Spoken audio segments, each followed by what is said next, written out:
Chapter 1. Let's check it out.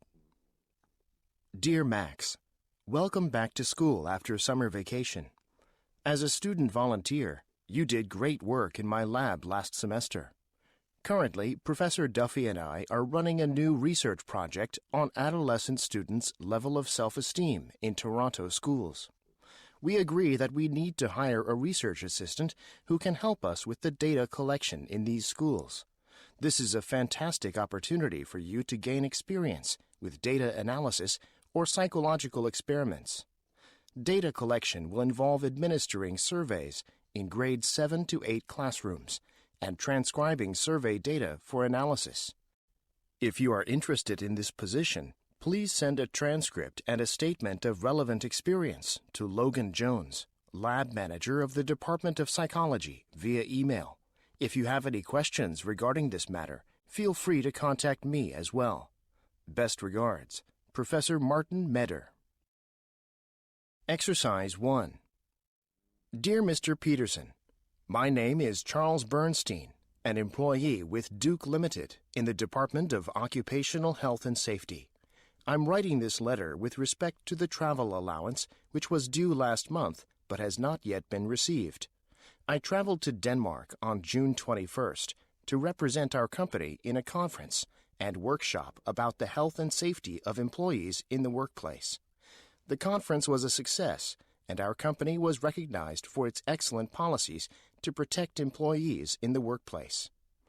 Before I left for Denmark, the human resource manager assured me that I would get my travel allowance of $5,000 when I got back. However, this allowance has not been paid as of today, August 30th. I hope to have this resolved by the close of business on Friday. Thank you.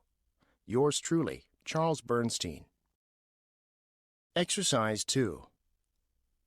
It was December 18th. I checked my email. It had been a month since I had done so. I had 257 new emails. All of them came from stupid sites I had subscribed to, except one. It was from the HR department of DU Times, where I had applied for a job. The HR manager had given me her number and asked me to call, since I had not provided my number in the CV. I had received the email a week ago. I rushed to get my phone and dialed the number. Nobody picked up. I panicked. What if my place belonged to someone else now? I left a message at the number which was given in the email. After 4 hours of endless waiting, my phone rang. Hello, Avantika. I'm Shruti, the HR manager of DU Times. Hi, I'm sorry. I just saw your email today, I said.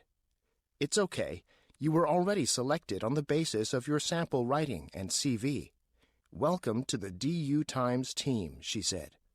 I was selected. I felt like I was on top of the world. Thank you, I replied. Exercise 3. Dear Rachel, you may have already received the first round of emails from the Office of Alumni Association. During the next few months, you will receive emails and phone calls asking you to help us verify alumni data and publish an alumni directory that is as up-to-date as possible. We understand you might not want to provide your information to just anyone, but we can guarantee that your information will not be shared with any third parties. This project is important because it allows the university to update its alumni database and ensures you stay connected with your alma mater. Additionally, up-to-date alumni information will be critical in determining university ranking in national evaluations, which is why we need your verification as quickly as possible.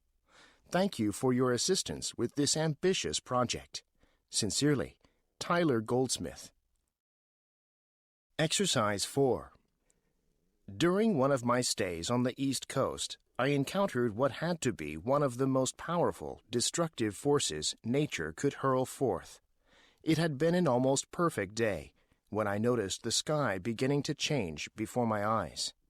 The clouds were rushing over my head. To look at them made me dizzy, and the wind began to pick up. It was breathtaking to watch, but I knew I had to get off the beach and find shelter. I was able to find a room in a motel with all the windows boarded up.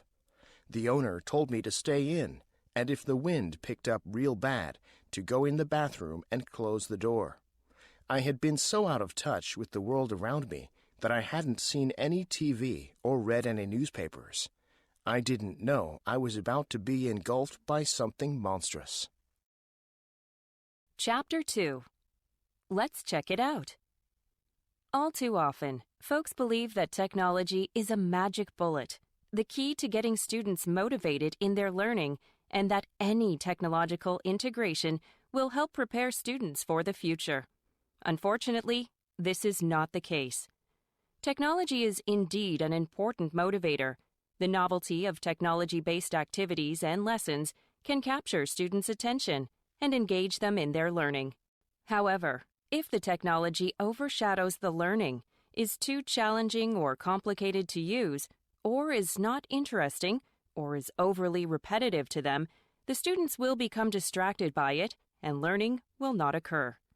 Similarly, simply integrating technology into existing lessons or activities will not improve 21st century skills, make students technologically competent, or encourage mastery of the subject matter content. Integration must be performed thoughtfully, with purpose, and with the intention of both motivating and instructing the audience. Exercise 1. Attempts to describe and understand science have often focused on its component parts, which is a necessary process of any deep analysis of an entity. Efforts have been made to distinguish science from non-science based on logical constructs, the sociology of science, the psychology of science, and the history of science.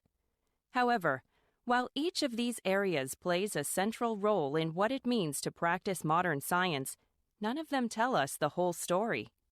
Trying to understand science exclusively through analysis of its parts is like the ancient story of the three blind humans each studying a different part of an elephant. The person feeling the legs may think it's a tree.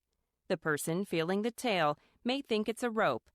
And the person feeling the trunk may assume it's a snake.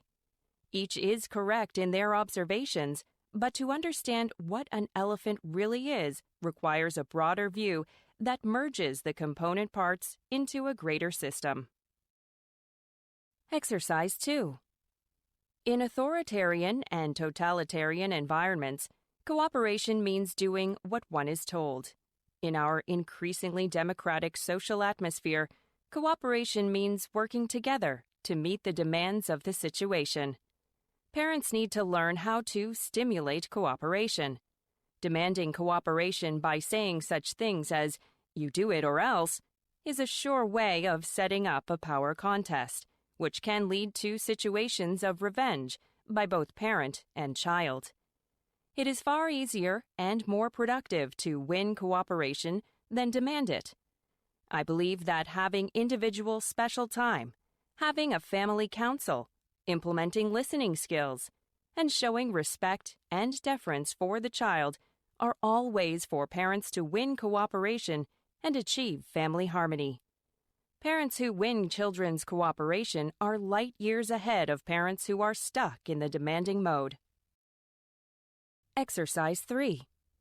The recent surge of progress in artificial intelligence may suggest that we have finally discovered how to copy and even surpass human learning and intelligence. According to some self-proclaimed prophets, machines are about to overtake us. Nothing could be further from the truth. In fact, most cognitive scientists, while admiring recent advances in artificial neural networks, are well aware of the fact that these machines remain highly limited. In truth, most artificial neural networks implement only the operations that our brain performs unconsciously, in a few tenths of a second, when it perceives an image, recognizes it, categorizes it, and accesses its meaning. However, our brain goes much further. It is able to explore the image consciously, carefully, step by step, for several seconds.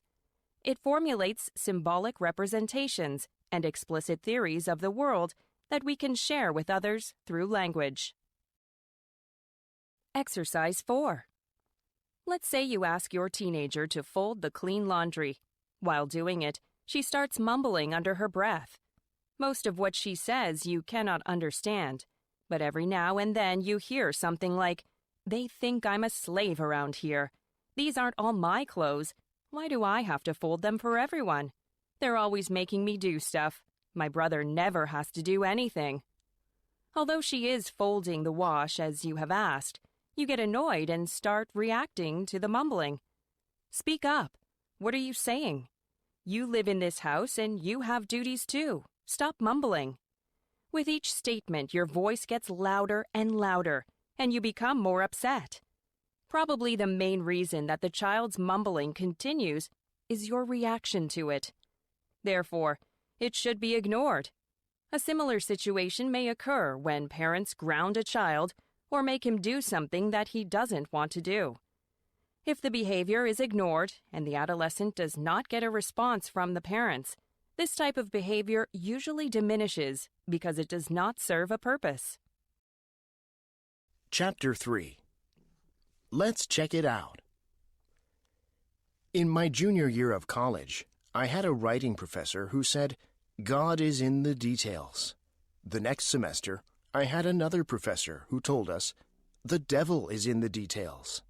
Regardless of how you look at it, details can make or break your movie-making project, especially if the details are not consistent from one shot to another. If you show two people on screen together in conversation and then cut to a close-up reaction shot, does everything match? If you film the two shots outdoors at different times of day, for example, you shoot the master shot of both people talking at noon and the close-up reaction shot at 4 p.m., shadows on the actors' faces might not match because the position of the sun has changed. Exercise 1. Recent measurements using radiometers on satellites suggest that solar energy, which is an input to our system, can vary considerably. Changes of the order of 0.1% of the total solar energy reaching the Earth have already been measured within a period of less than 20 months. This kind of change could be linked to sunspot activity, which has a periodicity of 11 years. Sunspots are magnetic storms giving or showing cooler regions on the sun's surface. Thus, a sunspot maximum corresponds to a minimum of received solar energy. According to measurements during the period 1976 to 1980, the sun's surface cooled by about 6 degrees Celsius, corresponding to an increase in the number and the size of sunspots. These changes may alter the Earth's climate, since, according to numerical climate models, a 0.5% change in solar output could be enough to change the climate. In addition, a decrease in solar energy of the order of 1% could lead to a decrease in the Earth's average temperature by 1.0 degrees Celsius. Exercise 2. The ability to communicate has always been and will remain an essential function for success. Think of communication in a broad sense as accurately conveying information in two directions. It consists of transmission to a target audience and reception back for completion of a full communication cycle. Communication is complex, extending beyond human language and culture to dialogue with computers and robots. A best overall practice for success is to first select your primary area of interest, say, electrical knowledge, and then develop a communication expertise customized to the primary audience. The communication plan might require learning a programming language, a foreign language, or perhaps learning to communicate with small children. It all depends on the needs of your primary target audience. The future economy will need smooth-talking marketing types, as well as techno-geeks that speak machine language. Exercise 3. Traditionalism has often been urged precisely on the ground that if we follow our ancestors, we will not have to resolve the hard issues that divide us. People who tend to disagree or who are not sure what they think, might be able to agree to follow the past. Long-standing practices might command assent and deserve to command assent precisely because they are long-standing. Those who have different views about liberty or equality might be willing to accept the authority of long-standing practices. And if diverse people are willing to listen to tradition, perhaps they will not go to unjustified extremes, even if like-minded people are speaking mostly to one another. Two central advantages of traditionalism seem to be its modesty and its anchoring effect, making it unnecessary for people to think anew about what should be done. If fresh thinking is a recipe for instability and error, traditionalism in democracy and constitutional law seems to be quite attractive. Exercise 4. Career opportunities in sport communication have been greatly influenced by the convergence of the mass media. That is, the increasingly overlapping relationships between media entities, and as a result, the variety of multimedia skills increasingly required of nearly all individuals who work in any aspect of the sport industry. Indeed, media convergence provides a wide array of opportunities for professionals who possess a strong skill set and an adaptable mindset. For example, today's newspaper editors often work with both the print and the online versions of their publications.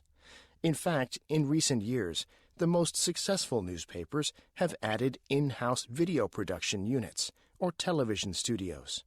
Similarly, it has become common and even expected for prominent sports writers to cross over into sport broadcasting while continuing their writing careers. This is the case, for example, with longtime columnists Christine Brennan of USA Today and Mike Lupica of the New York Daily News, who, like many other print reporters, particularly columnists, serve as regulars on ESPN television and sports talk radio programs. Chapter 4. Let's check it out. For most of human existence, pay has been tied directly to output. We consumed only what we hunted successfully. Later, we bartered the crops we harvested and livestock we raised. And still later, we would swap the skills we were good at for lodging or meals we needed. Even after the adoption of standardized currencies, we only received it for the goods we made or for specific services. Example, shoeing a horse. But the Industrial Revolution and the nature of basic task work inside factories quickly broadened the practice of paying for time rather than performance.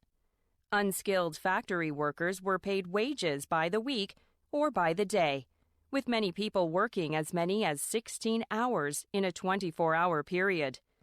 Factory managers were paid by the week. In the 1800s, the English labor movement rallied around a pay-for-time slogan, a fair day's wages for a fair day's work. In the 1900s, a new army of white-collar office workers began receiving salaries based on annual estimates of time worked. Exercise 1. Assessing event probabilities is one province of risk analysis. Few risks have been analyzed as thoroughly as car accidents.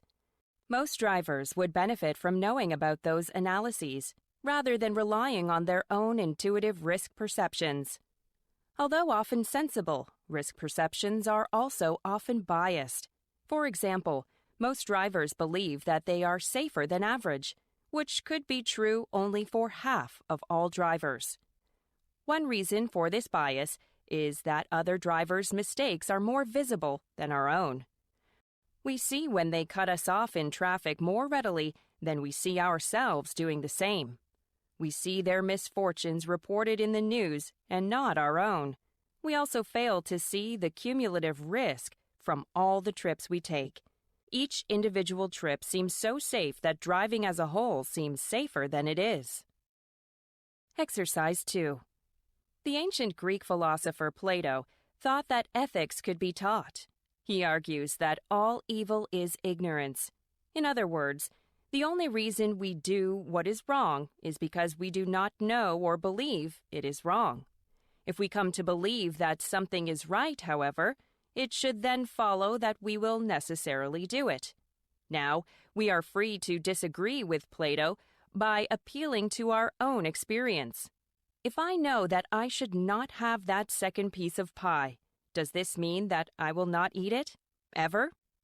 Plato might attempt to convince us that he is right by examining or clarifying what he means by the phrase, to know. If we were really convinced with our whole heart and mind that something is wrong, then we might be highly likely, if not determined, not to do it. However, whether ethics courses should attempt to convince students of such things is surely debatable. Exercise 3. Dolls have a wide appeal and a long history.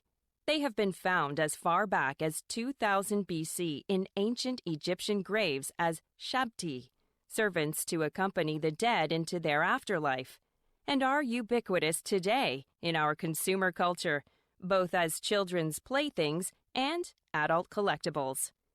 In addition to being toys, dolls are created as ritual and spiritual objects, museum-quality art, collectibles, and commercial objects such as store mannequins. Every culture creates dolls in some form.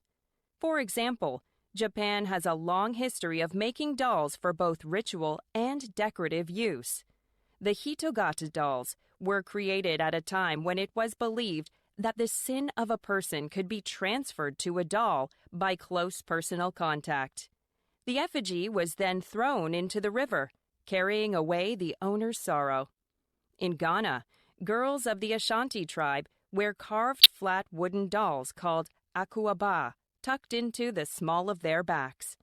This practice is said to train them to produce beautiful daughters and be good mothers.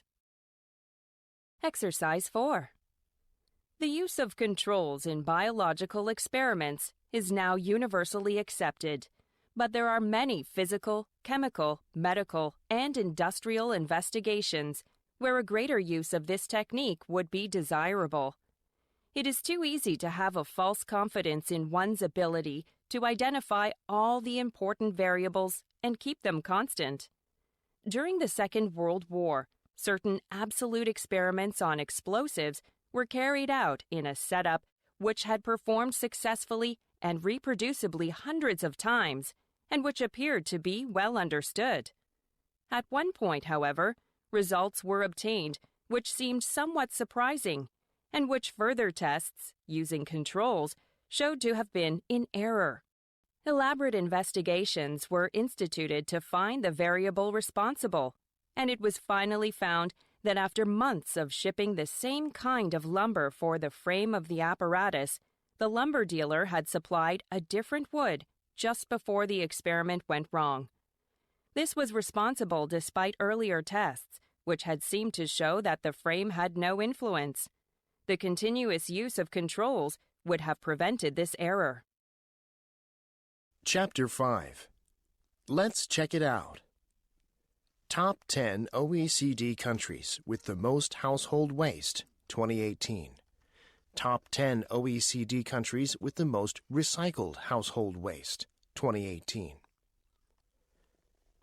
The two tables above show the top 10 OECD countries with the most household waste and those with the most recycled household waste in 2018. Germany produced the most household waste, around 37.7 million tons, followed by Japan, Turkey, France, and the United Kingdom. Though these 5 countries were the top 5 producers of household waste, only Germany was among the top 10 household waste recycling countries. While South Korea was the 6th highest producer of household waste, it topped the list of recycling countries, recycling approximately 59% of its household waste. Recycling more than 40% of its household waste, Slovenia came in at 3rd place, followed by Luxembourg and Ireland. Denmark and Norway recycled more than 30% of their household waste, while Switzerland, Finland, and Hungary recycled less than 30%. Exercise 1. U.S. states that added the most solar jobs. between 2018 and 2019. The above graph shows the top 8 U.S. states that added the most solar jobs between 2018 and 2019. Florida saw its solar sector add 1,843 jobs, the most of any state. The state that added the second most jobs was Georgia, followed by Utah, and then by New York. Texas and Illinois added 649 and 634 jobs, respectively. But the combined number of added solar jobs of the two states did not exceed the number of added jobs in New York. When it came to the rate of increase in the number of solar jobs, Georgia ranked first, showing an almost 30% increase. Virginia, which showed more than a 15% increase, ranked fourth in terms of the percentage of increase in the number of solar jobs. Exercise 2. 10 most spoken languages by the number of speakers. 2019 Ethnologue, a language reference published by SIL International. The above table, provided by the 2019 edition of Ethnologue, shows the top 10 languages by the total number of speakers. According to the table, the total number of individuals who reported that they speak English, either as a first or second language, was more than 1 billion. The number of speakers of English as a second language was more than double that of speakers of English as a first language. When it came to the number of first language speakers, Mandarin Chinese, with more than 920 million speakers, surpassed all the other languages. Although there were fewer first language speakers of Hindi than Spanish, there were about 200 million more total speakers of Hindi than Spanish. While more than 220 million people reported that they speak Portuguese as a first language, less than 25 million people reported that they speak it as a second language. Exercise 3. Share of the global middle class by region, in percent. The two pie charts above show the share of the global middle class in 2020 and its projected share for 2030 by region. More than half of the global middle class was in Asia-Pacific in 2020, and 65% of the global middle class is expected to be in Asia-Pacific in 2030. While the middle class in Europe accounted for 20% of the global middle class in 2020, its share is projected to decrease to 14% in 2030. In the Americas, the share of the global middle class is projected to fall to 13% in 2030, from 17% in 2020. The combined share of the global middle class in Europe and in the Americas is projected to decrease to 27% in 2030, from 37% in 2020. The Middle East and North Africa had the second lowest share of the global middle class in 2020, and its share is projected to decrease to 4% in 2030. Exercise 4. Average annual family spending on children's sports, ages 1 to 18, in 2019. The table above shows the average annual family spending on sports per child aged 1 to 18 in the United States in 2019.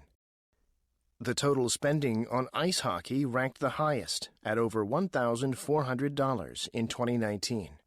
Tennis ranked second in total spending, with tennis lessons costing the most among the 7 sports lessons.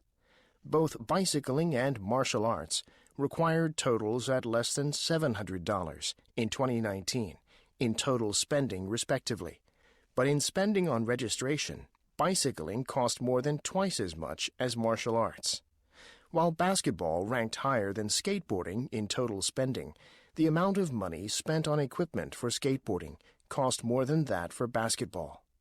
Track and field was the least expensive sport in total spending, with both its equipment and lessons costing the least among the 7 sports. Chapter 6. Let's check it out. Aro Saarinen was the son of the famous architect Eliel Saarinen and of Lojasarian, a gifted sculptor and artist. He was raised in a house that stressed drawing, painting, and professionalism. After studying architecture at Yale and then serving a 2-year fellowship in Europe, Ario practiced in partnership with his father for several years. He won the competition to design a monument in St. Louis, which established him as an innovative, independent architect. He refused to be constrained by preconceived notions. His works moved easily between international style and expressionism. Striking, structurally innovative, sculptural forms, each with its own unique design solution, often drew upon their function for their imagery. Although he died young, at 51, Ario left many masterpieces that expanded the boundaries of architecture. Exercise 1. Moctezuma was the Aztec leader at the time of the Spanish conquest of the Aztec Empire, led by Hernán Cortés. Moctezuma's crown was made of colorful feathers from birds such as macaw parrots and the quetzal bird, which were gathered into bunches and then sewn into a reed frame studded with precious stones. The long feathers of Moctezuma's crown are dark green, and the reed frame is painted in bright reds and light blues. The provenance of the crown has come under much scholarly debate, but there is evidence that the crown was given to Cortés by Moctezuma himself. The crown was sent back to Europe on one of Cortés's ships and given to Charles V, the Holy Roman Emperor and King of Spain. The crown is currently in Austria, and negotiations are underway for the Austrian government to loan it back to Mexico for the first time in over 500 years. Exercise 2. Luigi Pirandello was a Sicilian playwright, novelist, and short story writer. At least one of his stories was made into a Hollywood movie starring Greta Garbo. He wrote plays as a student and published one in 1896, but he had no success at finding producers. In 1916, a friend introduced him to a producer who was in need of new scripts, and who persuaded Pirandello, a respected novelist, to write one for his company. Think Giacomino was successful enough to earn Pirandello a good deal of money, and he turned virtually his full attention to the theater for the rest of his life. At the age of 50, Pirandello embarked on what proved to be his primary calling. In the next 8 years, he wrote 28 plays. He wrote 40 in his lifetime, some in Sicilian. In 1934, he won the Nobel Prize for Literature, and 2 years later, died in Rome. Exercise 3. Because of its site in Paris and its whiteness, the Basilica of the Sacré-Cœur, almost universally referred to simply as Sacré-Cœur, stands out in Paris as fully as the Eiffel Tower. It sits atop the hill of Montmartre, not far from the studios of such early 20th century artists as Braque and Picasso. Its striking whiteness is a result of the stone its architect chose, a special type of limestone from Chateau Landon that resists staining and dirt. Even when Paris was a smoke-darkened city before the 1960s, Sacré-Cœur shone white on the hill. Its silhouette of 5 elongated domes and its tall bell tower are immediately recognizable.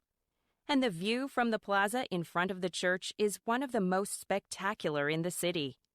On a clear day or night, the whole of Paris spreads out. From the top of the dome, the highest point in Paris next to the Eiffel Tower, one can see 30 miles in all directions. Exercise 4. The amaranth really is the giant of the garden. This native of Peru, Africa, and India towers over most other plants, with some forms reaching up to 12 feet tall. Since ancient times, amaranths have served as edibles and ornamentals. Partially eaten seeds dating back 10,000 years have been discovered in Mexican caves, and grain types were a food staple for the Incas. Amaranths were also eaten by the Aztec priests, who mixed them with honey and molded them into figures of the gods. They instructed worshippers to eat the idols, too. Catholics who witnessed these ceremonies tried to stop the cultivation of amaranths by threatening to execute anyone who grew them. But some species escaped from cultivation and managed to naturalize in the wild.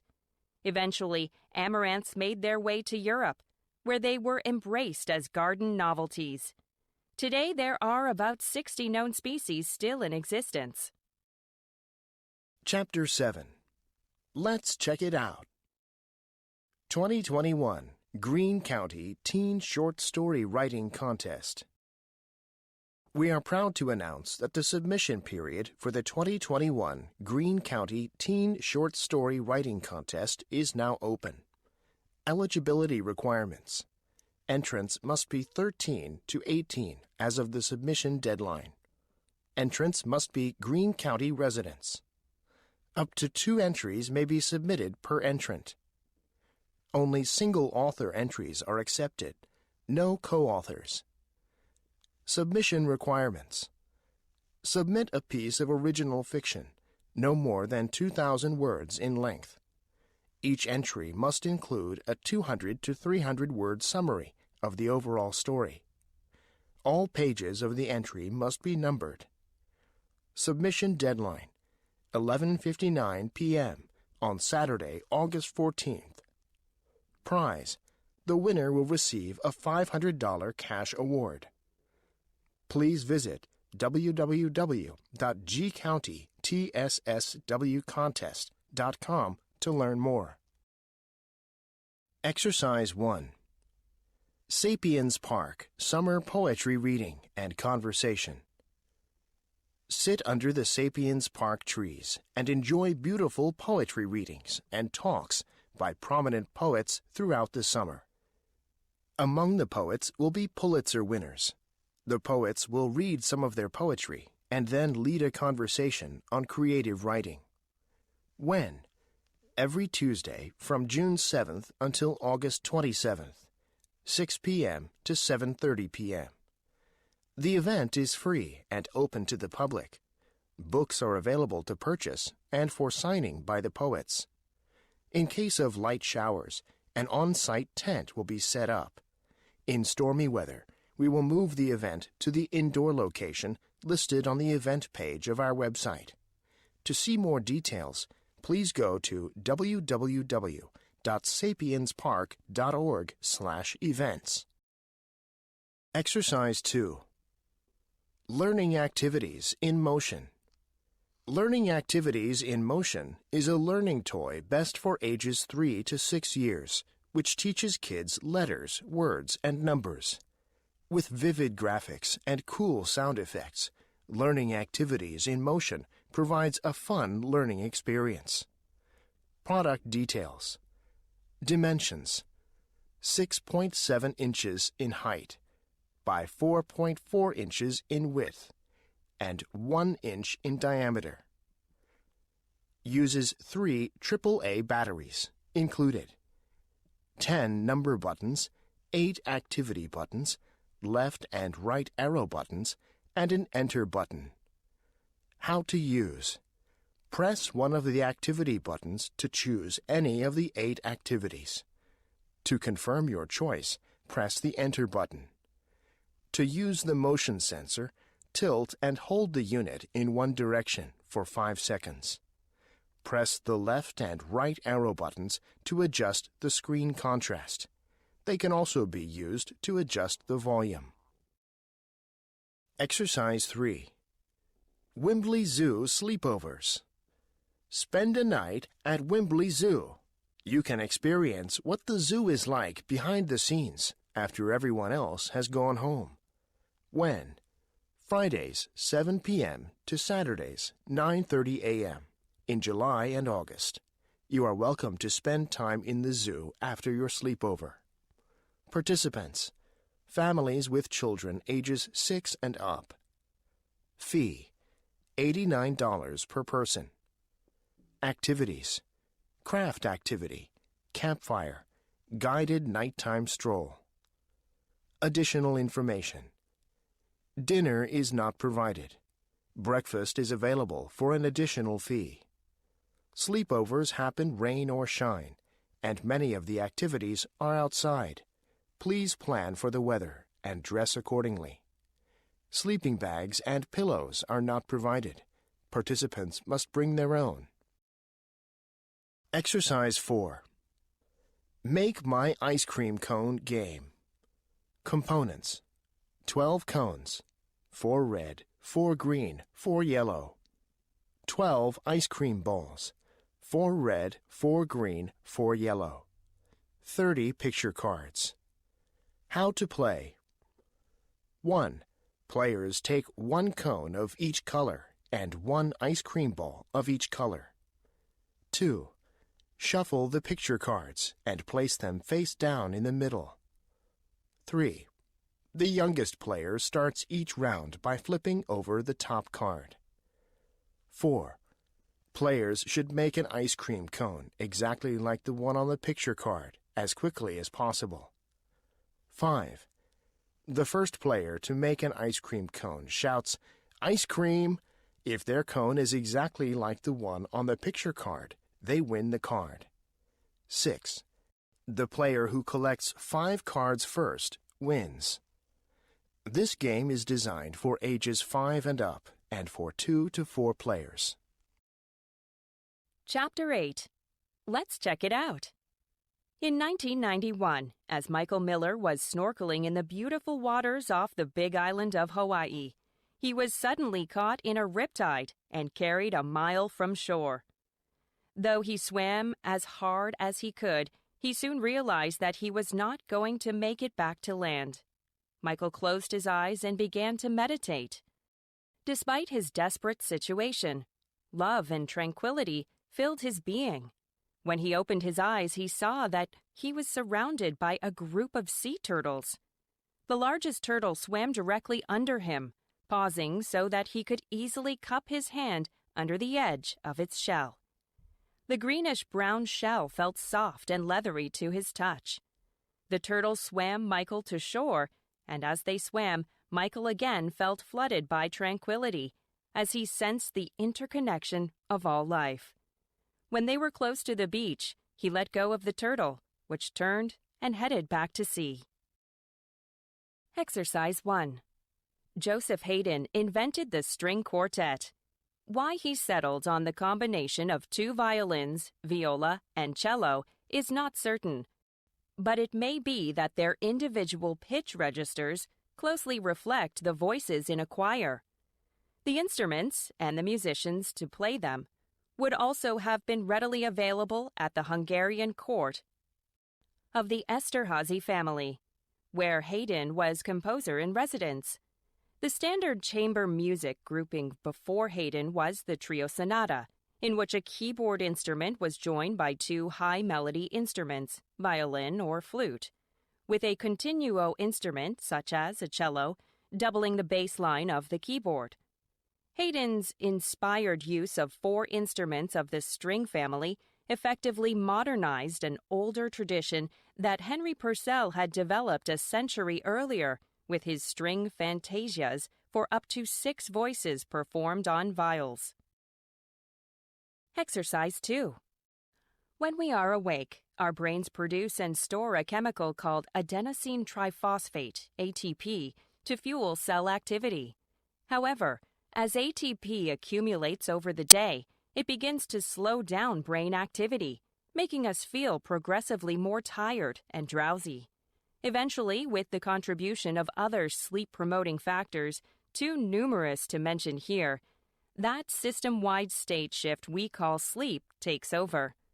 As anyone who has pulled an all-nighter can attest, the longer we have been awake previously, the longer and deeper we will sleep to make up for the loss. Scientists propose that a contraparallel process occurs while we sleep. Other chemicals slowly accumulate until we cannot help but wake up and stay awake. It is a homeostatic mechanism that is independent of the cycles of day and night. Exercise 3. The will to live is a standalone instinct, yet it is augmented by other instincts in that when the desires, wants, and needs of other instincts are satisfied, life becomes very pleasing. Thus, We want to extend life to the furthest extent possible to perpetuate the pleasure of living. And it is through these instincts that their pertinent pleasures that we cling to our material world and our life at large. Our material world is not limited to material gain, but includes family and friends, recognition, power, glory, and so on.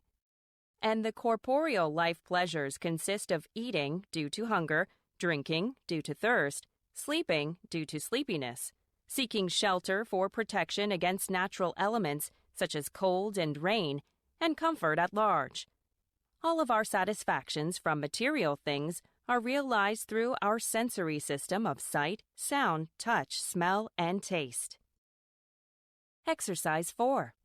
When learners see the analogy between a familiar object or process and a difficult or non-observable object or process, they make links between the object's parts and actions.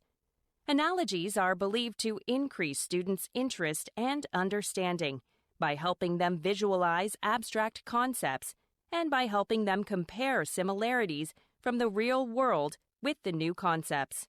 While it is important that analogies be informative, they should not be trivial. Analogies are most effective when they explain processes and stimulate high-level thinking rather than just dealing with superficial similarities. Thus, describing in depth the scenario where a person walking up the down escalator is an analogy for homeostasis is more useful to a student's understanding than just stating superficially that an atom is like a ball. The conditions under which the analogy is seen to be correct do need to be discussed with students. Chapter 9. Let's check it out. Comprehensibility to its target audience is a critical requirement for a successful graphical symbol. In achieving wide comprehensibility, there are a number of principles that can greatly assist. One is that the same symbol, or at least the same standardized image, should always be used for the same referent, the technical term for the idea or object that a graphical symbol is intended to represent. This would mean, for example, that a symbol for restaurant should always contain the images of a fork on the left and a knife on the right, both in a vertical orientation. The exact way in which these symbol elements are drawn may vary without necessarily decreasing the symbol's comprehensibility. In the case of safety symbol signage, it is good practice to adhere to common conventions, such as the use of the red annulus and slash to indicate prohibition. Indeed, in some circumstances, the maintenance of these conventions is legally required. Exercise 1. Conscientious citizens and political scientists may be troubled by the idea that affect and image can be such dominant factors in voters' decision-making. Anyone who subscribes to the conventional notion of democracy as a rational process would think that political judgments should be largely, if not solely, determined by logical thinking and reasoned discussion of key issues facing the society and nation.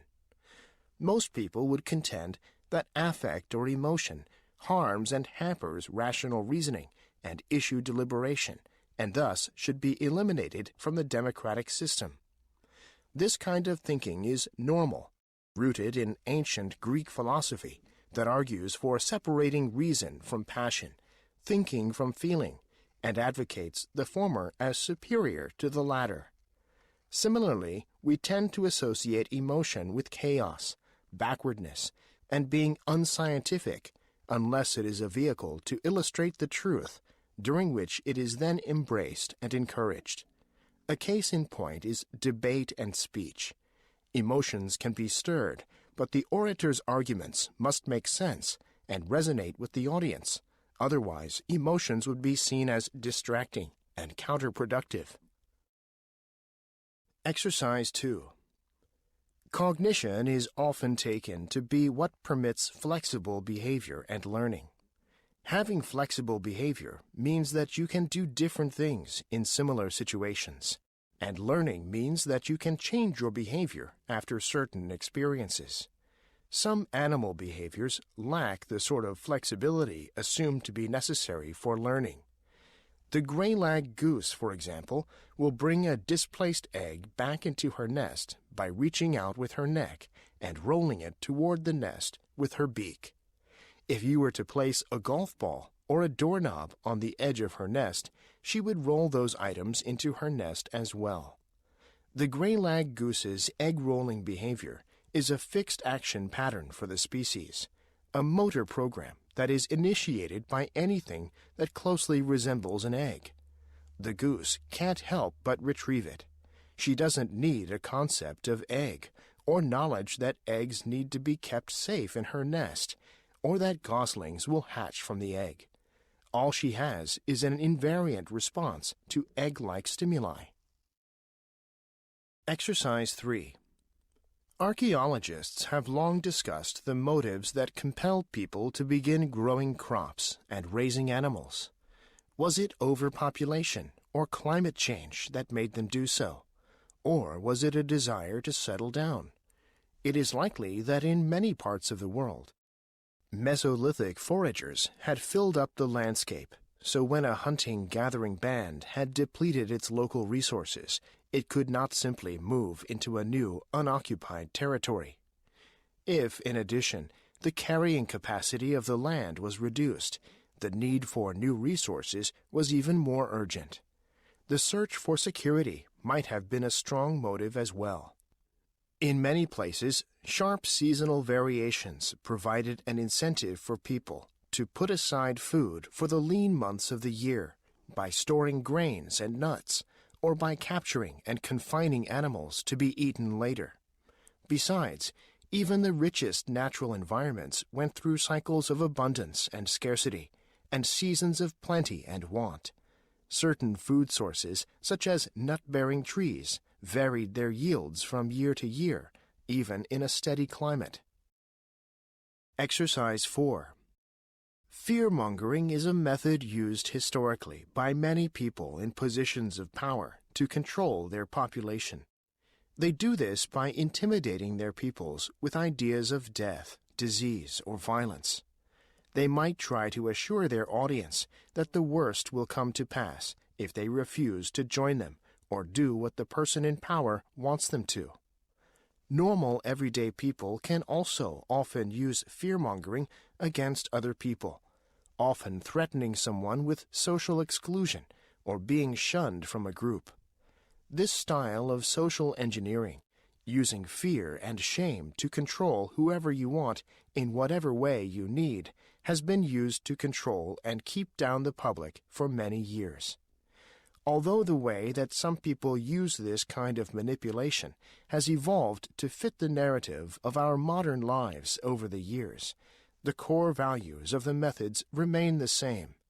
You either persuade an audience by being open about your values and trying to get them to side with you, or you can get under that person's skin. Chapter 10. Let's check it out. If you walk around the outside of a building, you will be aware of each of its different sides, and you will perceive each of those sides from a particular vantage point. If you are standing at street level looking up at a skyscraper in Tokyo, the side of the building will appear as a great looming rhomboidal form, whereas if you look at the side of the same skyscraper from an adjacent skyscraper, you will be more aware of its horizontal span. From an airplane flying over the building, the vertical walls may be completely invisible, and you may only be aware of the building's roof and have to co-intend the walls stretching down to the street. Each way of perceiving the skyscraper has its own validity from the particular vantage point from which it arises. No one aspect is more truthful than another.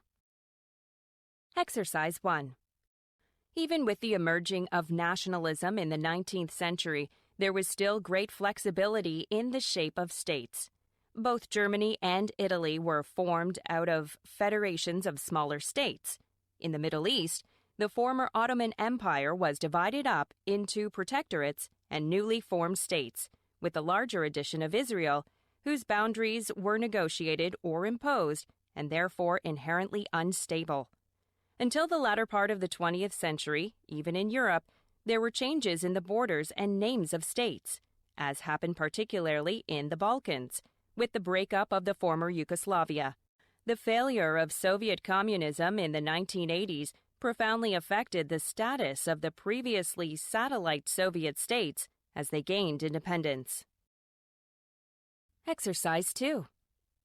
In 1994, the American Anthropological Association predicted that anthropology would begin to place greater emphasis on the contemporary world and global change, become more interdisciplinary, and begin to investigate comparative global perspectives, global interdependencies, and internationalization. One example of this new direction is the investigation of global nomads, including third culture kids, TCKs. A TCK is a person who has spent a significant part of his or her developmental years outside the parent's culture. Anthropologist Ruth Hill Useem found that people living abroad, regardless of natal country or socioeconomic status, were distinct enough to form a subculture or third culture. The studies carried out by anthropologists and other social scientists on TCKs are of particular relevance because these children are uniquely suited for life in today's increasingly global society. TCKs are poised to take on future roles as cultural bridges. Therefore, the anthropological study of global nomads, embedded in the study of ever-expanding globalization processes, is of increasing importance. Exercise 3. In the West, since the time of René Descartes, a 17th-century French philosopher, the cognitively based, transcendent aspects of being human have been privileged over the more immanent, corporeal ones. This can be explained in part by the Enlightenment's pursuit of unquestionable truth. Enlightenment science noticed how the sensory awareness afforded to the body can sometimes be faulty. We mistake ice on the road for glass, for instance. We perceive pools of water that deteriorate into mirages. We watch the sunset in the western horizon and conclude that it circles the earth. Moreover, our experience of qualities such as color, weight, dimensions, and taste is subject to individual interpretation. Our ears are not refined enough to hear certain pitches, nor can our eyes see microscopic phenomena. Enlightenment science aspired to go beyond the abilities of such embodied constraints to discover immutable certainties about the world. The instrument for doing so was deemed to be our reasoning mind, which, through exacting training and the use of the scientific method, could discover such absolute truths. Exercise 4. The social scientific study of consumption has been primarily concerned with a celebrated variety of this process known initially as mass consumption.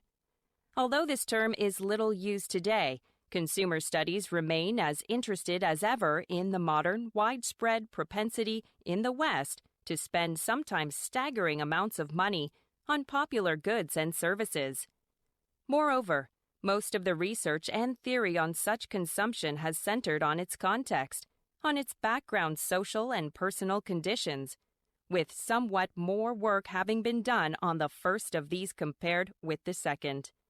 As a result of the consumer's experience has been, in comparison, rather little studied, especially from the angle of leisure activity. Furthermore, there is in the literature on mass consumption a tendency to say little about leisure other than to relate it generally to such consumption. This has created the impression among some observers that mass leisure experienced by way of mass consumption is the only leisure there is. This tendency has a long history, dating at least to the influential anthology assembled in 1958 by Eric Larrabee and Rolf Mayerson. Chapter 11. Let's check it out. In some cases, individuals may stay in groups that they could leave, even though the costs of group membership clearly outweigh the benefits. You may know someone who remains working at a low-paying, demeaning job, even though she could probably receive other, better job offers if she made the efforts to search. And couples may remain together in romantic relationships that don't seem to benefit either of them. Remember, however, that social exchange suggests only that people will attempt to maximize their outcomes, and not that they will necessarily obtain a lot of them. In addition to evaluating the outcomes that one gains from a given group membership, the individual also evaluates the potential costs of moving to another group or not being in a group at all. We might stay in a romantic relationship even if the benefits of that relationship are not high, because the costs of being in no relationship at all are perceived as even higher. Exercise 1. The advantages of specialized roles were recognized long before Henry Ford invented the assembly line. In medieval farming villages, for example, it was probably good to have a blacksmith. But if everyone tried to be a blacksmith, the village would starve. The same goes for musicians, artists, and priests. When human groups advanced to the point that they did not need every person to be producing as much food as possible all the time, they became able to support musicians, artists, and priests. But if everyone in a tribe or village wanted to be a musician, the group would be unable to survive. Today, the same goes for teachers, police officers, physicians, plumbers, fortune tellers, computer repair technicians, comedians, airline flight attendants, and barbers. Human roles only work in the context of a large system when most other people do something else. Exercise 2. Intimate relationships are healthy when each partner can and will sacrifice his or her personal needs for the benefit of the partner and the relationship. What in the short term is a selfless act is often rewarded in the long term with stronger intimate ties. In this way, personal sacrifices lead to better relationships, which in turn benefit the self. This relationship-supporting cycle, however, seems to be hindered by decreased self-regulatory abilities. The ability to prioritize another's needs above one's own requires inhibition of one's selfish impulses. Research shows that responding in a supportive way to a partner's potentially destructive behavior leads to the most positive outcomes for the relationship, but at a cost of psychological resources. Responding in an accommodative fashion to a partner's transgression, e.g., constructively talking about the problem or allowing the incident to pass, has positive outcomes for the longevity of and personal satisfaction in the relationship, but doing so requires that one exercise self-control in the process. Exercise 3. Laughter and weeping appear as subjective reactions to certain evaluations, and their occurrences cannot be programmed. Katzenelnbogen distinguishes between subjective and individual values in the sense that the latter can be objectivized, but the former always remains a part of the unique that cannot be formalized. For example, one can analyze a customer's particular preferences for food and make a special menu and recipes so that anyone could prepare them. One can then say that the customer's individual values are objectivized. However, one may not be able to calculate which day the customer would ask for a certain combination of foods or ingredients, because this would necessitate a consideration of a great number of initial and dual parameters and their various degrees. Exercise 4. Viewers usually like the kind of paintings they have grown up with. For example, students from Cornell University preferred those Impressionist paintings that were most frequently depicted in books in the Cornell University Library. Frequency with which depictions of paintings appeared was taken as a substitute for the frequency with which students had seen the painting in their lifetime. The same preference for more frequent paintings was found in older adults, but not in children, who obviously have not seen as many paintings as students or older adults. In a similar vein, people like the kind of music they grew up with.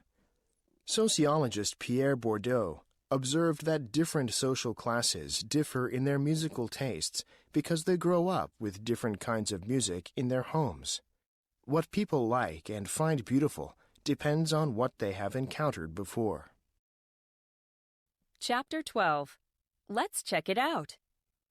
The main reason readers buy the paid information products is that they want to learn a subject in greater depth than it is covered in the free content. But another reason readers are willing to pay money is patronage, or what Robert Cialdini in his book Influence calls reciprocity. When you publish and give away a large amount of free content to your readers, they will, provided they like your stuff, feel obliged to buy your book or other information products. People are basically honest, and they don't usually want to take without giving something back in return.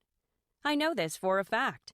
I have received many emails from readers of my free e-newsletter telling me the content is so good and that they are so grateful that it is free, that they went to my site and purchased a product so they would not be ripping me off.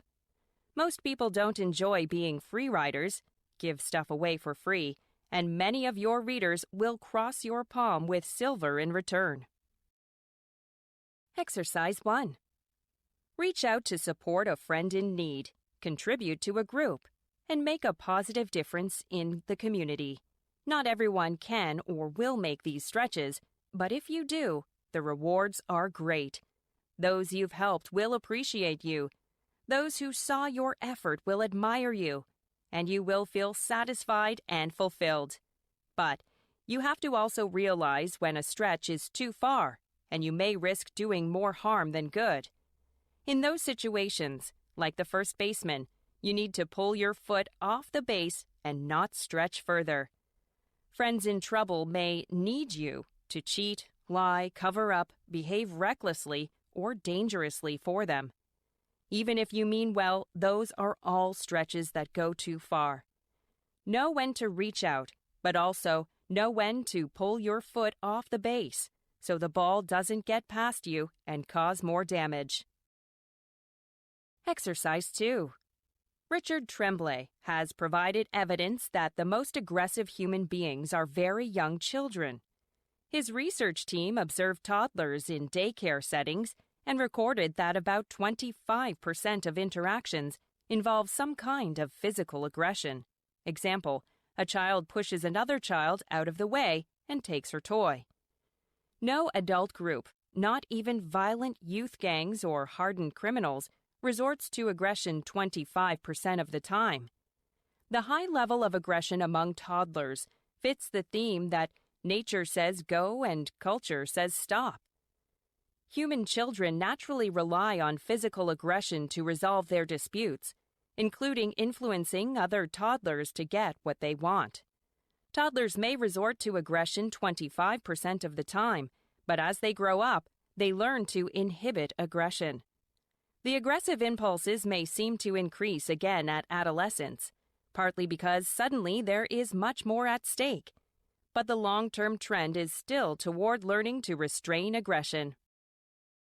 Exercise 3. A young teacher might begin with a highly principled but rigid idea that fairness is treating all students the same. A young doctor may begin with a highly principled but rigid idea that honesty means telling patients the unvarnished truth, with nothing held back. Then the teacher and the doctor both get mugged by experience. Given the context and what they are aiming at, the education of their students, the health of their patients, they discover that it just doesn't make sense to treat all students alike, and that the unvarnished truth can be incredibly hurtful. They begin to develop more nuanced categories. Their experience treating students differently and varnishing the truth gives them a family of examples of fairness and honesty. These examples differentiate and enrich their categories. Wisdom is not automatic. It must be nurtured by experience. But experience has excellent raw materials to work with. Exercise 4. We humans have an insatiable appetite for stories with identifiable heroes, the tension of a quest, obstacles overcome, and a happy, or at least emotionally satisfying ending. Science writers know that if they can find features like these, non-scientists will stay interested even when they don't really understand much about the science itself. At their best, such plotted histories of a scientific achievement may convey some of the science in ways that enable non-scientists to understand more than they could glean from journal articles or textbooks, or even from conversations with the scientists themselves. Of course, it's not just the way science writers keep readers interested.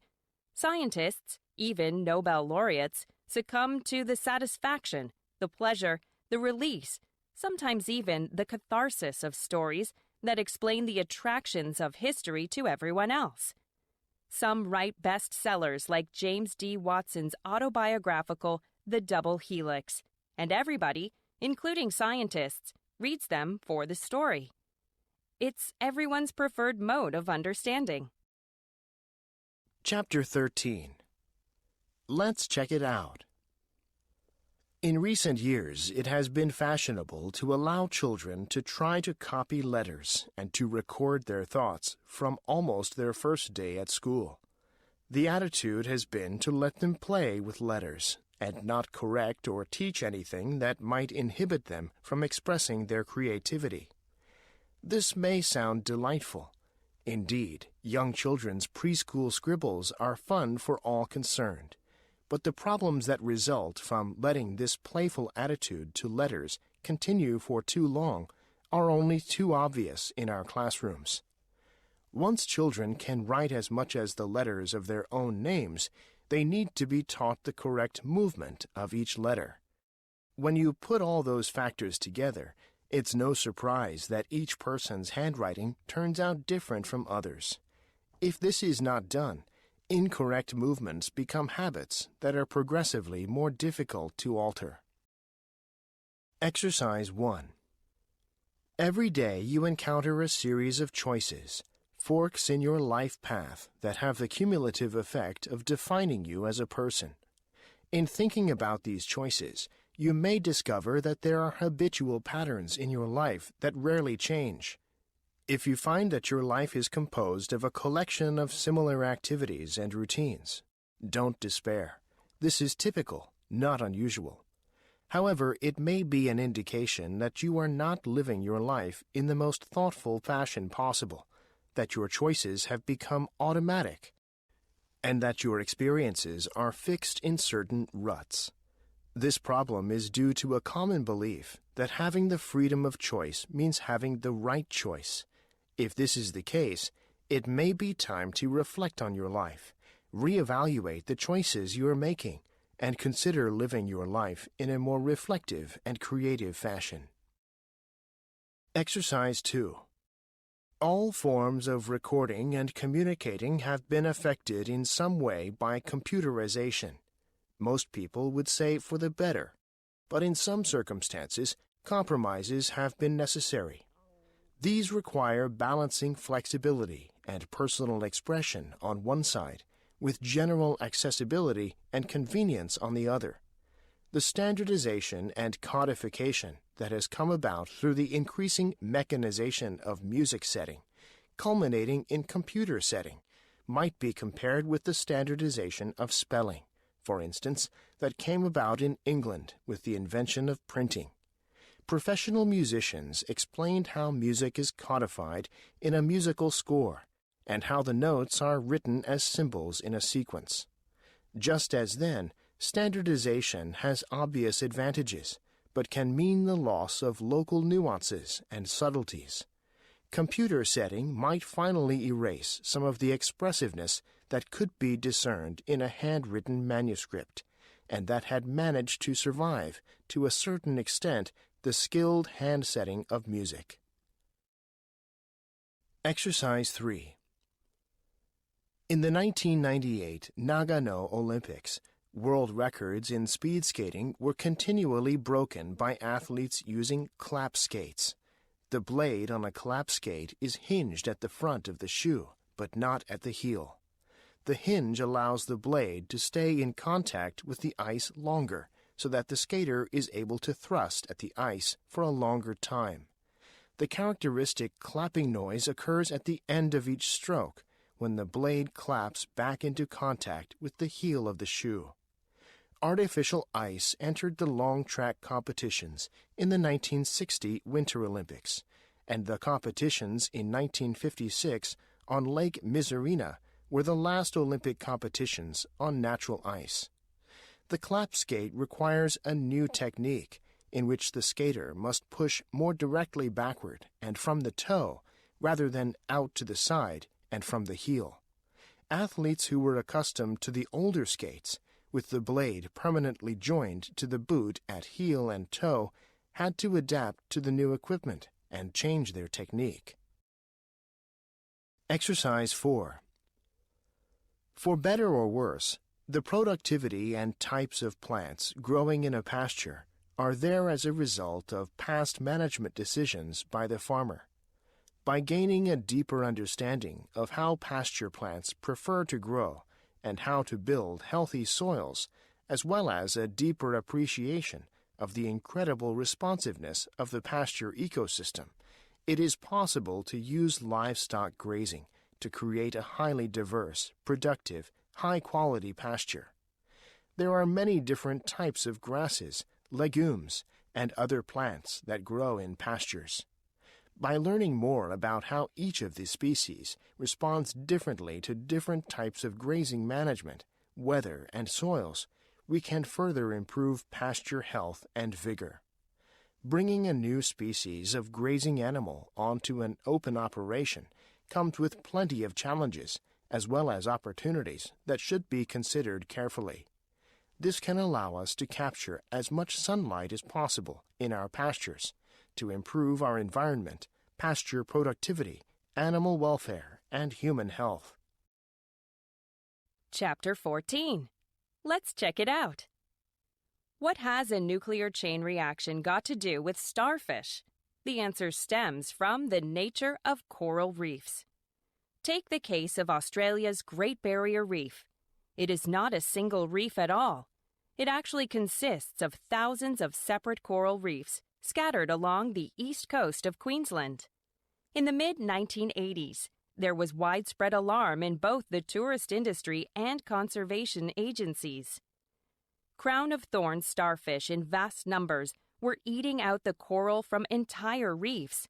Intensive research over the next few years revealed that overfishing in the north disrupted the ecosystem by removing predators that ate starfish larvae. The result was that starfish survived in plague numbers on some reefs. When they bred, ocean currents, moving from north to south, carried their larvae to other reefs, setting off starfish outbreaks there too. Like an atomic explosion, the outbreaks followed one another in a chain reaction that spread southwards down the coastline over a period of several years. Exercise 1. The abundance of choice is associated with costs that might outweigh the benefits and are usually disregarded in economic theory. Choosing can entail huge transaction costs. Evaluating all the potential options takes up valuable time, which people could spend on more enjoyable activities. Beyond these pure opportunity costs of time, choice can have psychological costs as well. People are afraid to make wrong decisions, and because of loss aversion and hindsight bias, they may regret missed opportunities and suffer even more if their choices turn out badly. In the famous jam experiment by Sheena Iyengar from Columbia University and Mark Lepper from Stanford University, customers in a supermarket could sample jams from a set of either 6 or 24 varieties and receive a $1 discount if they subsequently bought a jam. Those customers exposed to the larger set were 10 times less likely to actually buy a jam.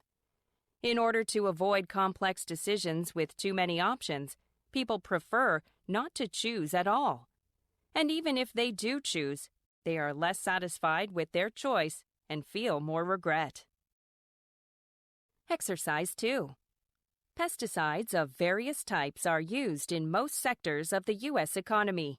In general terms, a pesticide is any agent used to kill or control undesired insects, weeds, rodents, fungi, bacteria, or other organisms.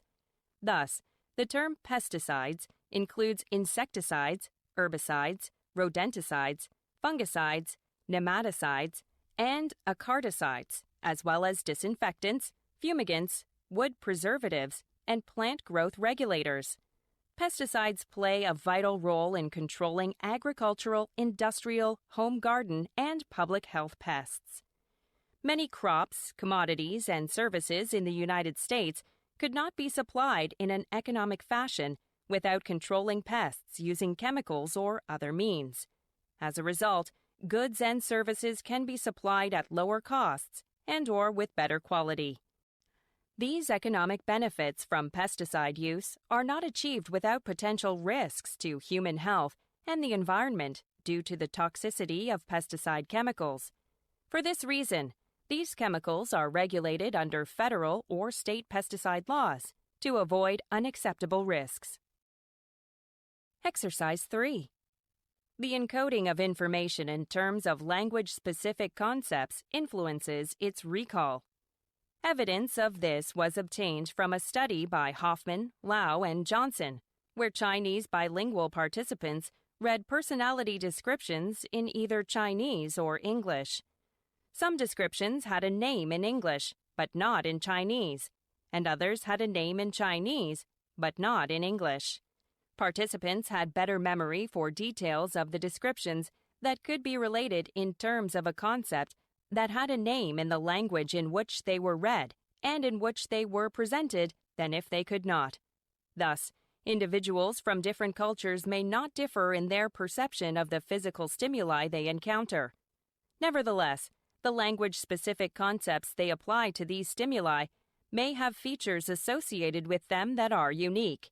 If these concepts are later recalled and used as a basis for judgment rather than the original information to which the concepts were applied, these associated features could later bias their responses.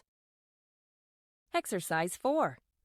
Humans, like other omnivores, experience the omnivore's dilemma. They need to seek variety in their diets to meet nutritional requirements, but ingesting new substances can be potentially dangerous. Although food neophobia, or negative reactions to new foods, is minimal in infants, it increases through early childhood, so that 2 to 5-year-olds, like other young omnivores, demonstrate neophobia. This would have adaptive value because infants are fed by adults, but toddlers are beginning to explore their world and have not learned yet what is safe to eat and what is not. However, neophobia can be reduced by experience with food, probably through a learned safety mechanism. That is, when eating a food is not followed by negative consequences, increased food acceptance results. Studies with children show that preference increases with repeated opportunities to sample new foods, sometimes requiring 12 to 15 exposures. Once the foods are familiar, the preferences tend to persist. Similar results have been found for adults. In addition, tasting or actual ingestion was found to be necessary, not just looking at or smelling the food. Chapter 15. Let's check it out. Sociologists recognize that what we generally refer to as common sense can be helpful to many people in many situations. Imagine how complicated life would be if we each had to stop and conduct a scientific study of our alternatives every time we were faced with a simple decision, such as whether to drive through an intersection on a yellow light. In everyday life, we use common sense to make many choices and solve many problems. However, sociologists also point out that what is labeled as common sense may not necessarily be accurate. For example, long ago, before people understood the law of gravity and its application, the world was assumed to be flat. This belief was based on a type of reasoning that dictated people, animals, and buildings would fall off if the world were not flat. This type of flawed logic led to a common-sense understanding of the natural environment. Exercise 1. Because science is an empirical enterprise, it follows that new evidence is constantly being discovered that contradicts previous knowledge. Science is characterized by a willingness to let new evidence correct previous beliefs. This makes science different from perhaps every other human enterprise. Courts appeal to the Constitution, religions appeal to the writings of prophets, and institutions appeal to their traditions. Science, however, is characterized by a commitment to change based on empirical evidence. A notable example is provided by the French Academy of Sciences, which had a debate in the 18th century about whether stones fell from the sky. When the Academy concluded, on the basis of the best evidence at the time, that stones did not fall from the sky, museums discarded priceless collections of what we now know to be meteorites. Today, as a direct result of more empirical evidence, the existence of meteorites is common knowledge. Exercise 2. All assessment procedures should be structured in a way that ensures consistency across individuals and different assessment situations. For example, interviewers should ask the same or similar questions of all applicants in an employment interview. They should also ask the same questions as each other. In an appraisal context, a manager should apply the same criteria for judging all employees. Having a structure improves reliability in much the same way that asking different applicants to answer the same questions contributes to the reliability of a psychometric questionnaire. Structure also contributes to fairness by treating all people in the same way. This means that informal assessments, where assessors claim to be able to get to the real person over a drink in the bar or over dinner during an assessment center, are not appropriate. These unstructured meetings will vary from person to person, and assessors are far more likely to base judgments on likability rather than how well a person will perform the job. Exercise 3. Copyright is structured as a grant of exclusive rights to reproduction or use for a temporary period. The exclusive period is temporary because the system is a compromise between two goals, creation and utilization. On the one hand, creation of works will be maximized if creators enjoy maximum possible rewards. On the other hand, exclusive ownership typically results in restricted access to the work by the public. Indeed, it can be argued that the socially optimum price for its use is zero, i.e., the public should be given free access to it. This is because intellectual property can be characterized as a public good, meaning that use of the knowledge or aesthetic concepts does not deplete them. Use incurs no marginal cost. Clearly, though, not allowing any charge for use of a copyright would mean no compensation to the creator and would fail to achieve the purpose of providing an incentive to create. As a compromise solution, society has chosen the principle of monopoly for a limited time. Exercise 4. Many people persuade themselves that they cannot understand mechanical things, or that they have no head for figures. These convictions make them feel enclosed and safe, and of course save them a great deal of trouble. But the reader who has a head for anything at all is pretty sure to have a head for whatever he really wants to put his mind to. His interest, say in mathematics, has usually been killed by routine teaching, exactly as the literary interest of most scientists has been killed by the set book and the Shakespeare play.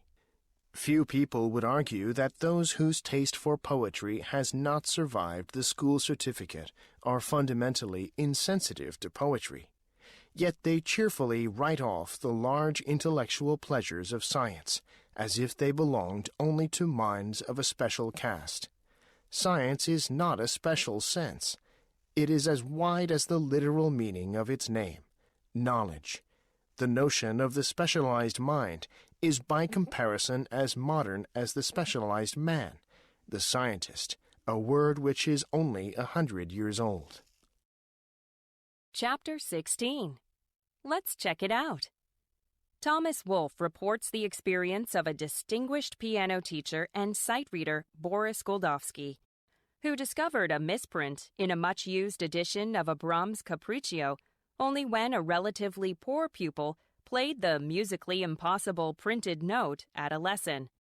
Goldovsky stopped the pupil, thinking her to have misread, but soon discovered that it was he and countless other pupils and colleagues who had misread, inferring a sharp sign in front of a note because in the musical context it had to be a G sharp, not as printed, a G natural. So struck was he with his misperception that he devised the Goldovsky experiment, which consisted in telling skilled readers that there was a misprint somewhere in the piece and asking them to find it. He allowed them to play the piece as many times as they liked, and in any way that they liked. No musician ever found the mistake. Only when he told his subjects which bar the mistake was in did most of them spot it. Boris Goldovsky's experience and his subsequent experiment demonstrate that experienced musicians are likely to have difficulty in recognizing small inaccuracies in a printed score. Exercise 1. As soon as we reveal our self-image to others, we open ourselves to attacks. Suppose that on learning of our self-image, someone questions whether it is an appropriate self-image, whether, that is, it corresponds to reality. If they challenge our self-image in private, their challenge can be quite painful. They might make us doubt that we are who we think we are. The attack on us, though not physical, is very real, insomuch as it goes to the core of our self-perceived being. And if they challenge our self-image in public, by, say, creating a website that mocks us, the pain we experience is compounded. The challenge, besides making us doubt our self-image, can jeopardize our standing in the social hierarchy. Suppose we have been telling people that we should be admired for, say, being a gifted poet, but that when they see our poems, they find them lacking. The people we were trying to impress, instead of looking up to us, will look down on us. Done in private, an attack on our exposed self-image can cause us to doubt our identity, but done in public, an attack can additionally damage our status in society. Exercise 2. A long-standing stereotype depicts women as more emotional than men. Women are supposed to be more readily overcome with feelings and to be more guided by them, as opposed to men who make decisions based on cool, rational deliberation. Is this stereotype accurate? A large-scale study by Larson and Pleck had adult married men and women carry beepers around. Whenever they heard a beep, they were supposed to stop what they were doing and fill out a quick rating of their current mood and emotional state. Thousands of emotional reports were obtained in this study of what men and women felt as they went about their daily activities. The result? No gender differences. Men and women were remarkably alike in the degree to which they reported feelings at any point on the emotional continuum. Strong bad emotions, strong good ones, mild bad, mild good, neutral. There was simply no evidence that the husbands were less emotional than their wives, concluded the researchers.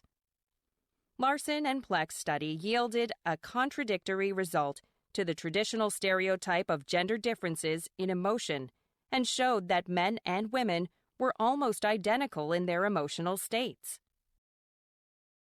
Exercise 3.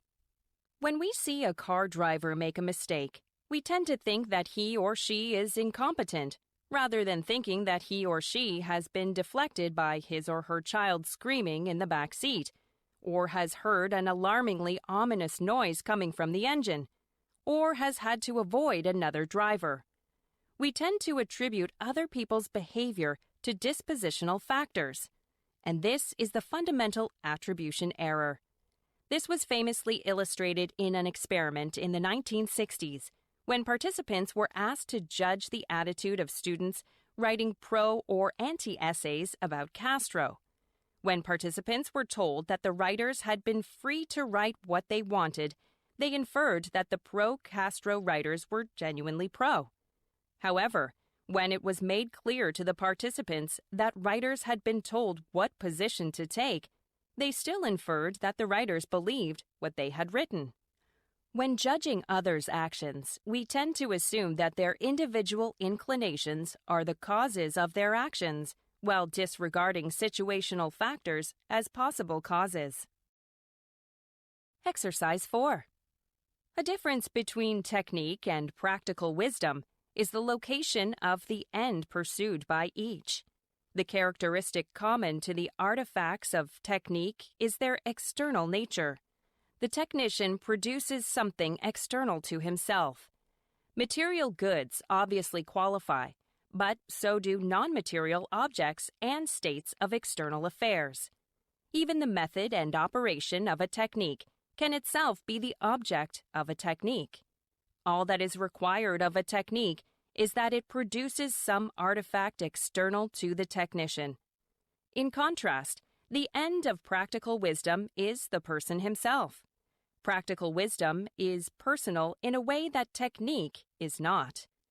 In exercising practical wisdom, the person directs himself toward his good in its entirety, as an integrated pursuit of human goods. This good does not pre-exist in the mind of the acting agent. It is not like a man building a house. Instead, it is akin to a house building itself. Through practical wisdom, a human being moves himself toward his fulfillment, the fulfillment of bodily needs as well as the construction of a life that he has reason to value. The goal of technique is to produce something external to technicians, whether it is material or not, but that of practical wisdom is personal in the sense that it drives humans toward the realization of what is good for them. Chapter 17. Let's check it out. Party identification, Party ID for short, is the tendency many people have to associate themselves mentally with one party over many years. Strong party identifiers habitually vote for that party without question. Weak identifiers can be swayed sometimes to vote for another party. People with no party ID are up for grabs and may shift their votes with every election. Remember, party ID is something that people carry around in their heads. It is not something that parties carry around.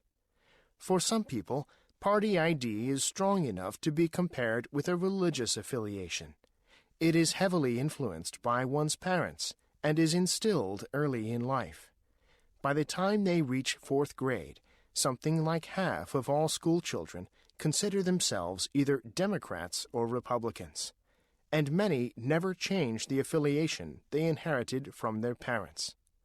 Why does party ID remain a stable element throughout many people's lives? One reason is that what we learn as small children has a way of staying with us. Like a preference for certain foods learned in childhood, a preference for one party is difficult to shake. Another reason is that it is easier to vote along party lines. Party identification provides the easiest means of marking the complicated U.S. ballots. It provides a shortcut for election decision-making, a standing decision. Persons who call themselves Democrats are automatically predisposed toward any Democratic candidate, whether they realize it or not. When asked how they feel about the Republican candidate, they will probably express suspicion of the candidate and his or her views. Exercises 1 and 2. Your daughter, who will graduate from college next year, asks your advice on finding a job. Instead of suggesting companies to contact, you tell her that additional courses in accounting and finance will improve her chances on the job market. She resists your attempt to broaden your role and says that she has already decided to take courses next year in history and economics, subjects that she particularly likes. Anyway, accounting is boring. Why can't you just tell her the names of some people to contact for a job? At this point, you can tell her to find a job on her own, or you can agree to limit your role to identifying particular companies, making suggestions about her resume, and helping her write introductory letters. To persist in urging her to change her academic program will only result in conflict because you are trying to assume an advisory role that she has not agreed to. She wants your advice on jobs, not academics. You can be an effective advisor only if you and your client agree on your role. If you feel strongly that she needs more accounting and finance, you might simply point out that in certain types of jobs, additional courses in accounting and finance will give her an advantage, but that in others, a concentration in economics and history will also be valuable. Exercises 3 and 4. The typical merchant is acutely aware of the ramifications of his customers' decisions to pay with credit cards. For the privilege of accepting credit cards, U.S. merchants pay banks a fee that is proportional to the dollar value of the sale. The merchant's bank then pays a proportional interchange fee to the consumer's credit card bank. Naturally, merchants seek to pass the merchant fee to their customers. Merchants may want to recover the merchant fee only from customers who pay by credit card. In practice, however, credit card companies impose a no surcharge rule, NSR, that prohibits U.S. merchants from doing so, and most merchants are reluctant to give cash discounts. Instead, merchants mark up their retail prices for all consumers by enough to recover the merchant fees from credit card sales. This retail price markup for all consumers results in credit card paying consumers being subsidized by consumers who do not pay with credit cards. For simplicity, we refer to consumers who do not pay by credit card as cash payers, where cash represents all payment instruments other than credit cards: cash, checks, debit and prepaid cards, etc. Subsidize means that merchant fees are passed on to all buyers in the form of higher retail prices, regardless of the means of payments buyers use to pay. Thus, cash buyers must pay higher retail prices to cover merchants' costs associated with the credit card's merchant fees. Because these fees are used to pay for rewards given to credit card users, and since cash users do not receive rewards, cash users also finance part of the rewards given to credit card users. Chapter 18. Let's check it out. In the great circus, wild beasts were exhibited to the people. There were many savage beasts, brutes remarkable for their huge size and unusual ferocity. Beyond all others, the size of the lions caused excitement, and one in particular surpassed all the rest because of the huge size of his body, his terrifying and deep roar, his muscles, and his mane flowing over his strong shoulders. Many slaves were brought in, having been condemned to death. One was the slave of an ex-consul. When the great lion saw him from a distance, he stood still as if amazed, and then approached the slave slowly, in gradual recognition. Then, wagging his tail like a pet dog, the lion came close to the terrified man and gently licked his feet and hands. Then the man and lion greeted each other in joyful reunion. The Emperor Caligula stopped the performance, for he wanted to know why the lion had not eaten the man. The slave, Androcles, told how he had run away from his cruel master and into the lonely desert where he had hidden in a cave. He had decided to choose death, if he had to, rather than live the life of an abused slave. Then a lion entered the cave with a wounded paw, moaning in pain. The lion, Androcles said, approached me with gentleness, and lifting up his foot, was evidently showing it to me and holding it out to ask for help. In his paw was a huge splinter, which Androcles removed and treated. Relieved by my attention and treatment, the lion, putting his paw in my hand, lay down and went to sleep. Androcles and the lion lived in the cave together for 3 years. They became such good friends that the lion hunted for both of them. One day, Androcles was captured, sent back to Rome, and condemned to death in the arena. After hearing this incredible story, Caligula, one of the cruelest emperors ever to live, decided to put their fate to a vote of the people. The people voted to free them both, and Androcles and the lion remained friends for life. Exercises 1 to 3. Michael ended his telephone conversation and headed toward the elevators. As CEO and chairman, he had called a press conference for Wall Street financial analysts to go over the company's optimistic revenue projections. Jerry, who had just started his first job as a mail clerk, fumbled his way out of the Human Resources Department and stopped for a moment to check his clipboard. His next stop was the executive suite on the 28th floor. He pinned his identification badge to his shirt to gain access to the offices on that floor. This was Jerry's second week at Albright Conglomerate, and he hadn't yet gotten into the swing of things. If delivering mail were this difficult, how would he ever climb the corporate ladder and become an executive? He wondered to himself. Jerry stepped into the elevator and absent-mindedly thumbed through the packages and envelopes in his cart. He became so engrossed that he didn't notice that the elevator doors had opened on the 28th floor. Then Michael got into the elevator and pressed the button for the lobby. Before Jerry realized what had happened, the doors had closed. "Oh no," Jerry exclaimed. "I needed to get off on the 28th floor." In his frustration, Jerry dropped the mail he was carrying. Jerry shook his head in disgust.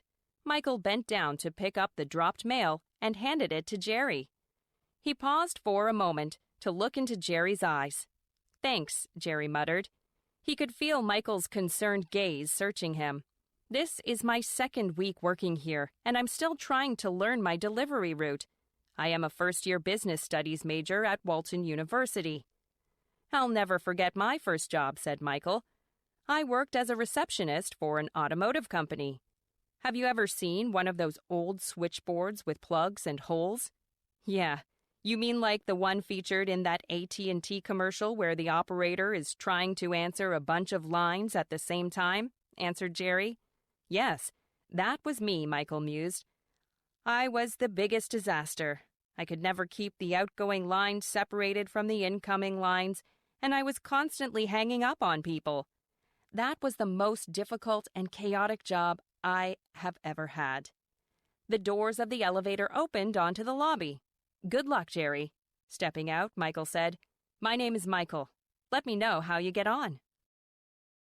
Exercises 4 through 6.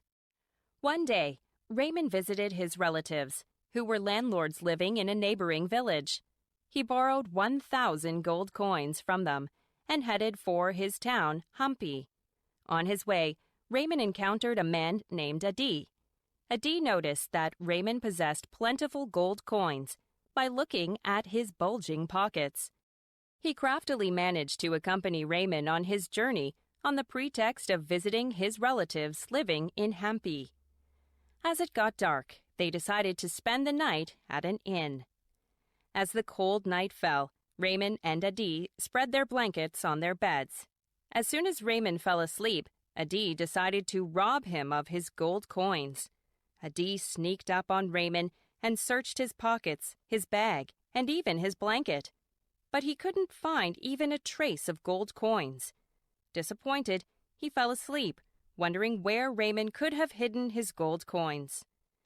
When he woke up the next morning, Raymond was already up, and his pockets were bulging with money. Again, they resumed their journey.